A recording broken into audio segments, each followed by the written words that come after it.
এ বন্ধু তোমরা খার কিতে আছে যা দিয়া তোমরা অহংকার করতে পারো? আমার আছে বিএমডব্লিউ গাড়ি আর কোটি কোটি টাকা। আমার আছে শক্তি, আমার চাচা একজন রানিং এমপি। উঠ হরি মানে কথা হইলে তুই কিতা কইছ তোর বিএমডব্লিউ গাড়ি আছে? তুই মরলে কিতা তোরে বিএমডব্লিউ গাড়ি দি তোরে খবর নিবানি? তোরে তো ওই যে মসজিদর ফেরগর আছে ওটা দিতে লইয়া যাইবা।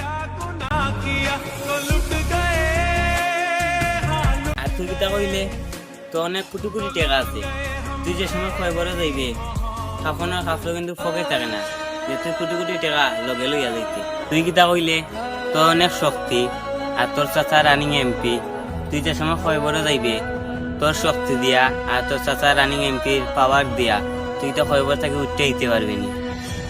আমরা আল্লাহ তাআলা কইছই প্রত্যেকটা জীবকেই মৃত্যুর স্বাদ গ্রহণ করতে হবে।